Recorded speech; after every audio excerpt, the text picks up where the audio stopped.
Hallo, guten Tag, Assalamu alaikum, Bismillah, Alhamdulillah, Sallallahu alaihi Sayyidina Muhammad. Heute möchte ich ein Thema erwähnen oder mich mit einem Thema beschäftigen oder uns damit auseinandersetzen. Und das ist Rassismus. Denn Rassismus ist leider ein Thema, was immer aktuell bleibt. Im Islam ist das Problem Rassismus vor über 1400 Jahren beendet, auch die Sklaverei und so Sachen, zumindest mal von islamischer Seite her, den systematische Beendung von Sklaverei gab es. Und wenn mal in den letzten Jahrhunderten einige Araber oder Muslime, die sehr wenig waren, sich mit Sklaverei beschäftigt haben oder Sklaven verkauft haben oder gehandelt haben, die hatten sich dann, wie gesagt, nicht an die Regel Islam gehalten, sondern waren halt Leute, die höchstwahrscheinlich auch keine religiösen Menschen waren. Aber Islam hat eigentlich ein Ende zu Rassismus, zu Sklaverei und eine Gleichberechtigung von allen Menschen ähm, in seine Lehre vermittelt. Und das vor 1400 Jahren.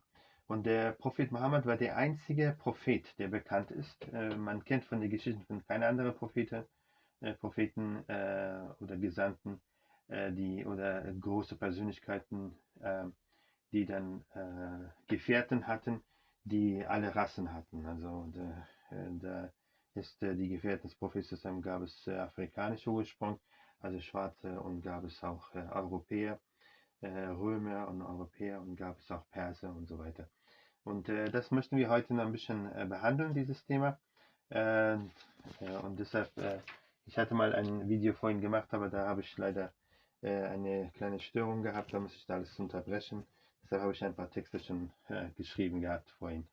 Gut, wir wollen diese Hadith jetzt mal lesen. Es gibt einige Hadithe darüber, wo hier der Professor sagt, ein Hadith, ungefähr Bedeutung von Hadith. O ihr Menschen, euer Schöpfer ist eins, ihr habt den gleichen Vater, kein Araber ist besser als ein Nicht-Araber, kein Rothäutiger ist besser als ein Schwarzhäutiger und kein Schwarzhäutiger ist besser als ein Rothäutiger.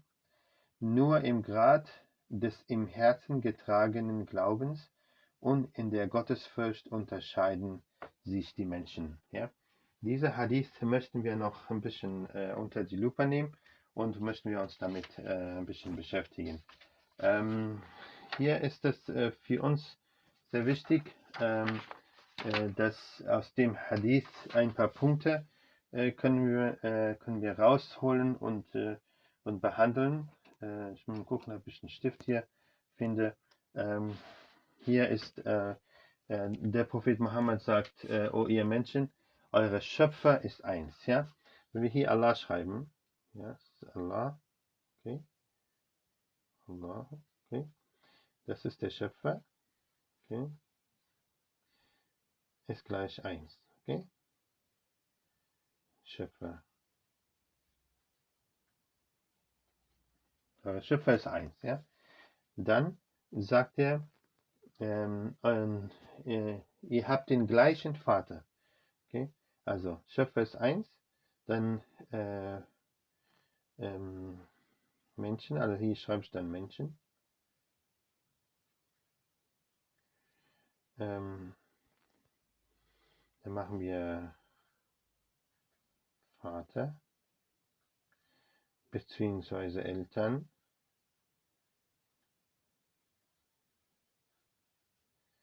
ist gleich 1. Okay?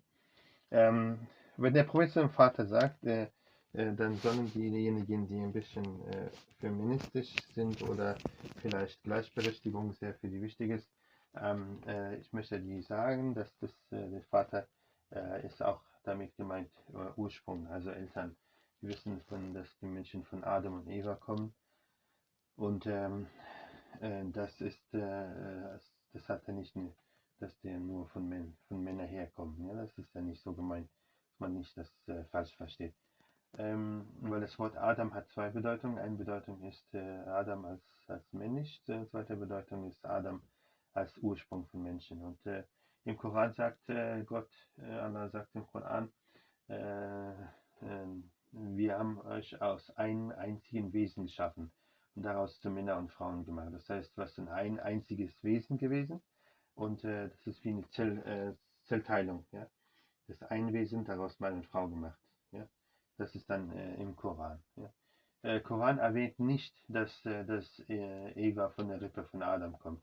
Das erwähnt Koran nicht. Ja? Das ist ein einziges Wesen und daraus Mann und Frau geworden ist. Das heißt, ein Ursprung als Menschen, ein Schöpfer. Okay, das ist das wichtig. Dann sagt er, okay, wenn wir das mal so betrachten, machen wir hier eine Linie drüber. So, dass wir sehen, ja, gleicher Ursprung, gleicher Herd, ja. Dann sagt er keine rothäutige,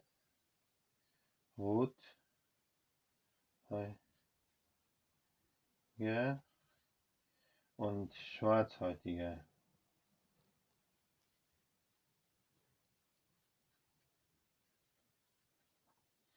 Keine rothäutige, ja,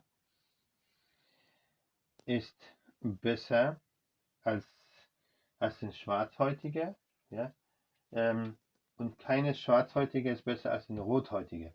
Rothäutige, da kann man drunter viele Rassen verstehen, da kannst du die Weißen sehen, ja, die haben ja rotliche Haut. Da kannst du die Braunen sehen, die haben auch so rotliche Haut, hier wie in meinem Fall zum Beispiel, braun ein bisschen und hier. Und dann haben wir die Indianer, die rote Rasse sind und wahrscheinlich auch die asiatische Rasse, wird als rothäutige als ein Ausdruck benutzt. Ja? Und Schwarzhäutige sind dunklen, auch die nicht nur die Afrikaner, sondern auch die ein bisschen dunkle Haut haben, sagen wir aus Indien oder so, aus Südindien, Indien, manche anderen Länder, wo die Haut ein bisschen schwarz ist. Können auch die Aborigines sein. Und hier ist es wichtig, dass keiner von dieser Rassen denkt, ich bin besser als diese. Oder so, ja? Das ist also hier ist wichtig, dass man denkt, dass der Prophet Sassam hier die Rasse meint. Okay. Vorher sagt er keine Araber, ja, kein Araber ist besser als ein Nicht-Araber. Okay, das war vorher. Da muss ich eigentlich, okay, hier ist Nation oder Volk gemeint, ja. Aber nicht. Okay. Ich sage, es wurde erst erwähnt, es wurde zweites erwähnt, damit wir nicht mischen. Es ist die Sprüche von Prophet ist sehr präzis und sehr genau. Und Koran ist noch genauer. So, das heißt, erst erwähnt ja Nation, kein Araber über Nicht-Araber. Dass nicht die Araber sagen, die sind besser, weil der Prophet arabische Herkunft hatte. Der Prophet Mohammed war nicht Nationalist oder Rassist und er hat es auch nicht unterstützt. Das sieht man in diesem Hadith. Der macht es seine Gefährten klar und macht die gesamte Menschheit klar. Denn er ist für die gesamte Menschheit geschickt, wie er sagt. Ja? Das heißt, nicht Araber nicht denken, dass die heute, manchmal hört man die Türken denken, die Araber, die Perser denken, die Araber sind schlimm und die Europäer oder die anderen Völker schimpfen über die Araber und die Araber vielleicht sagen, wir sind besser und wir sind was Besonderes. Das ist, oder manche andere Völker wie Juden oder weiße Rasse, wenn die behaupten, wir sind besser, das im islamischen Sinne macht keinen Sinn, ist nicht wahr. Ja? Und der einzige Unterschied, wo wir uns unterscheiden können, dass eine besser als die andere ist im Verhalten. Ja? Das ist, was dieser Hadith klarstellt. Verhalten. verhalten. Okay? Das heißt, und kein Schwarzhäutiger ist besser als ein Rothäutiger, nur im Grad des im Herzen getragenen Glaubens und in der Gottesfurcht unterscheiden sich die Menschen. In Gottesfurcht, in Verhalten. Ja, Verhalten ist sehr wichtig. Hat Islam, wie gesagt, vor 1400 Jahren die Menschheit erklärt. Ihr habt einen Ursprung, einen Schöpfer, also hört auf mit eurem Rassismus und Nationalismus. Ja? Dieser negative Stolz, negative Nationalismus und Rassismus, den keiner ist besser als der andere, außer durch Verhalten. Wenn ihr wollt, besser zu sein, dann verhält euch gut, verhält euch besser, da dadurch automatisch bist du besser als anderen. Es ist egal, welche Rasse, welche Volk du gehörst. Ja? Das ist das Wichtigste. So, eine kurze Information auch in Bezug auf, was auch diesbezüglich wichtig ist, dass der Prophet Muhammad, was ich vorhin erwähnt habe, ist der einzige Prophet, der Gefährten hatte aus anderen Völkern. Und wir wollen einfach hier darstellen. Vielleicht können wir als erstes Afrika, ja, Afrika, weil das jetzt aktuell ist, schwarze Rasse.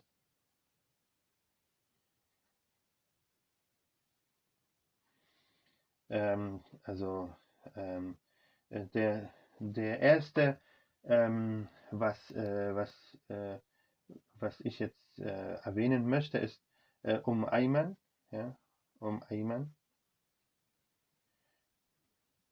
Ayman ist eine afrikanische Frau, die den Prophet sallallahu alaihi wasallam, den Gesandten Gottes, als Baby betreut hat und teilweise erzogen hat. Die Mutter von Prophet sallallahu alaihi wasallam ist, als der Prophet circa 3 Jahre alt war, ist er gestorben. Der Vater ist, während die Mutter schon schwanger war mit Prophet Muhammad, ist er gestorben. Und Ayman hat in die erste Phase, in den emotionalen Phase des Propheten Muhammad, hat ihn betreut. Und das ist, Ayman ist eigentlich die Frau von Zayd ibn Haritha, also die Frau von Zayd ibn Haritha. Okay, Zayd ibn Haritha ist bekannte Gefährten des Propheten, und das ist auch die Mutter von Osama bin Zayd.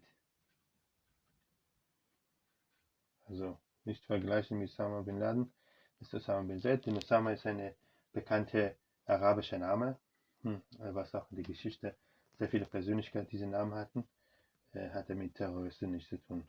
Ja, Terrorismus ist sowieso, wird verabscheut im Islam. So, Osama bin Zayd. Und das ist kurze Information darüber. Ja? Dann haben wir, der nächste ist Bilal, was eigentlich bekannt ist. Bilal ibn Rabah. Bilal ibn Rabah. Bilal ist der erste Muezzin sagt man hier in Deutschland, der erste Muezzin, der Gebetsruf gemacht hat bei Prophet sallallahu. Und er war eine Sklave gewesen von einer der Führer von Mekka, von den Götzendienern. Und der Bilal ist dann Muslim geworden, und während er Sklave war und sein Herr da hat versucht, ihn zu zwingen, Islam zu verlassen, dass er an Götzen glaubt, nicht an einen einzigen Gott.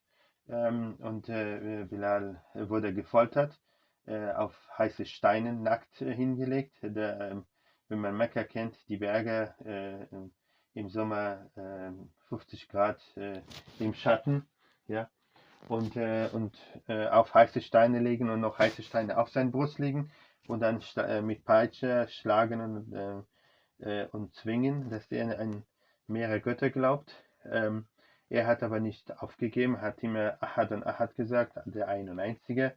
Aber Abu Bakr, der Gefährten des Propheten, war wohlhabend und hat davon mitbekommen. Dann ist der schnell, hat sich geeilt und hat ihn frei gekauft. Und er war frei und der war einer der Gefährten des Propheten. Dann haben wir Nummer 3, ich erwähnen möchte, ist Wahshi ibn Harb. Wahshi ibn Harb, der Sohn des Krieges heißt es. Es war ein Krieger, ein sehr tapferer, sehr guter Kämpfer. Das war eine Sklave von Hind, ja, die Frau von Abu Sufyan. Abu Sufyan ist ein Führer von Mekka, der gegen Prophet sallam war, die dann später Muslim werden, beide, Hind und so. Und Hind beauftragte Wahshi ibn Harb im Krieg von Uhud nach Medina, die Nicht-Muslime, die Muslime in Medina angreifen. Dort, der hatte einen Auftrag von ihr bekommen, den Hamza, den Onkel des Propheten, umzubringen mit dem Speer, weil er einen sehr raffinierten Speer werfen und der dann tötet Hamza. Später, als Prophet Mohammed Mekka erobert, ohne Krieg erobert, wird er nicht getötet von Muslimen, sondern der Prophet nach einer Weile jemand zu ihm, um ihn zum Islam einzuladen. Und dreimal schickt er jemand, beim dritten Mal ist er dann überzeugt und dann wird er Muslim. Seine Geschichte, wie er Muslim wird, ist auch sehr interessant, das muss man noch extra behandeln. Ja? Gut, das war's ibn Harb. Das sind ein paar Beispiele aus Abassin, Afrika, Ostafrika, ja? Afrikanische Gefährten des Propheten. Ja? Dann machen wir hier den krassen Unterschied, weil wir haben ja hier zurzeit das Problem Weiß und Schwarz. Europäische Gefährten, ja, Europa.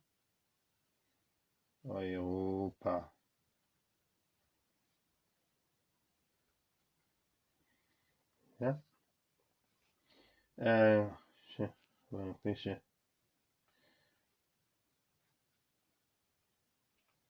Gefährten. Da möchte ich eine Bekannte heißt Sohaib. Sohaib, das ist römisch, europäisch. Der ist einer der Gefährten gewesen. Da möchte ich nicht viel erzählen. Ich meine, das ist ein ganz bekannter Gefährtsprofessor. Und ein anderer, was eigentlich selten man liest über ihn, aber der ist auch bekannt. Al-Azraq heißt er. Azraq ibn Uqba. Die haben arabischen Namen, die haben dann ihren Namen irgendwie arabisch gemacht damals. Al-Azraq heißt der Blaue. Blau, also vielleicht hat er wahrscheinlich blaue Augen gehabt, war bekannt als der Blaue. Ja? Ibn Uqba. Ja, der Vater war Uqba. Und das waren europäische Gefährten des Propheten. Dann gab es auch ursprünglich, klar, es gab jüdische und christliche auch Ursprung, aber ich möchte halt die christliche mal hier erwähnen, die Nummer 3, also koptische Ursprung. Sirin, wir waren Frauen, Sirin, die Tochter von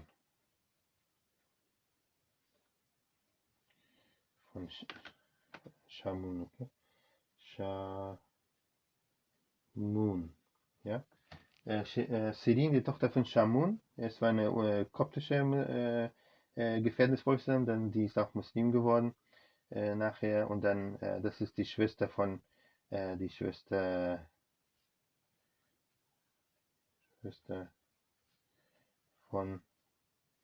nächster ist Maria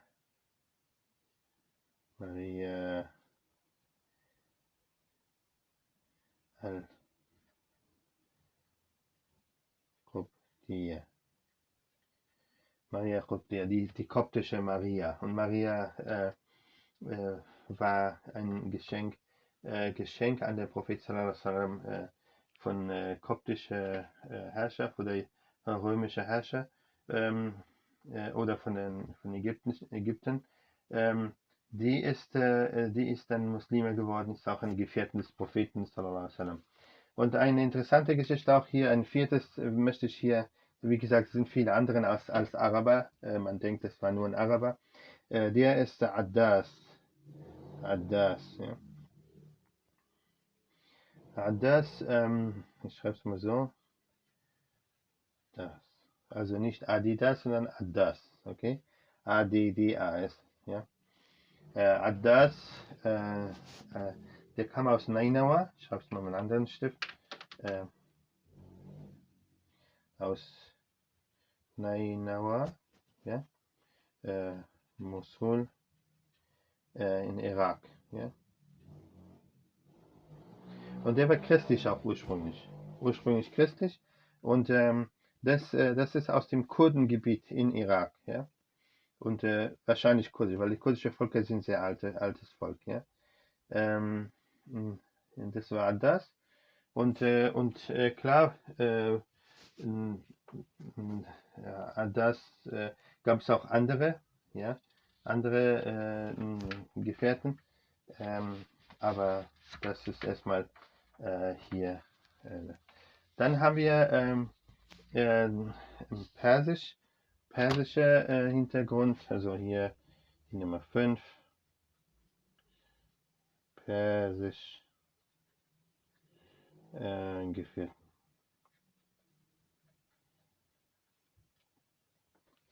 Von den persischen Gefährten Salem Maula Abi Hudayfa. Eine hieß Salem, okay, Salem. Ja, Maula Abi Hudayfa. Maula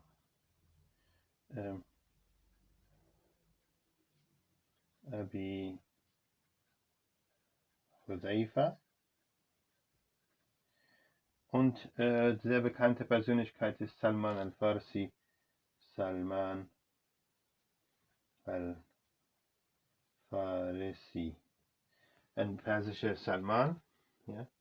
Und dann haben wir auch Firoz al-Dilmi.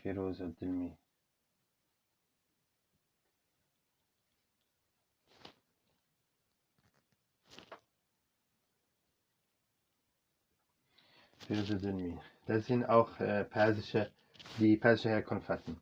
Das heißt, die Gefährten des Propheten waren nicht nur Araber, sondern wir hatten hier aus Afrika Ayman als Erzieherin von Prophet Bilal ibn Rabah, der erste Muazzin des Islams, und Wahsh ibn Harb, der Bekannte, der beste Muslim und der beste in dieser Zeit, der beste Person und eine schlechte Person getötet hat. Er hatte Hamza, den Onkel des Propheten, getötet hat, und er hat auch den falschen Prophet, der sich als falscher Prophet bekannt gegeben hat, der Musaylama al-Kadhab, der Lügner, Wahsh ibn Harb hat ihn auch getötet, ja. Später. Die sind später, er wird Muslim, wird Gefährten des Propheten Bilal auch, und europäische Muslime Suhaib und Al-Azraq ibn Uqba, Al-Azraq, ja, der Blaue, denkt dran. Dann koptischer Ursprung, also Gefährten des Propheten, die christlicher Ursprung hatten, Sirin, die Tochter von Shamun, das ist die Schwester von Maria al-Qibtiyya, das auch eine koptische, die dann später Muslim werden, durch Überzeugung. Und Addas, der aus Nainawa, aus dem Irak kommt, aus Mosul, die kurdische Gebiete in Irak. Und persischer Gefährten des Propheten war Salem Maula Abi Hudayfa und Salman al-Farsi und Firoz al-Dilmi. Das sind dann die persischen. Hier man sieht, dass der Prophet Muhammad hat Beispiele gegeben, denn er war für die gesamte Menschheit und nicht nur für ein Volk, für die Jüdisch, wie zum Beispiel im Fall von Jesus, sagt Jesus, ich bin nur für verloren Schaf des Haus Israels gesandt worden. Moses war für Israeliten und so die anderen Propheten haben ihr Volk gedient, die waren ja für eine bestimmte Volk gedacht, ja. Und der Prophet Mohammed war der Prophet, der einzige Prophet, wo wir auch Beispiele haben in seinem Leben gegen Rassismus, dass er eigentlich ein Prophet war, wo er in seinem Leben Beispiele gegeben hat, wie man mit anderen Völkern, anderen Rassen umgeht. Ja? Und das ist sehr wichtig für uns. Gut, vielen Dank und dann bis dann. Assalamu alaikum, Farhat, bis später.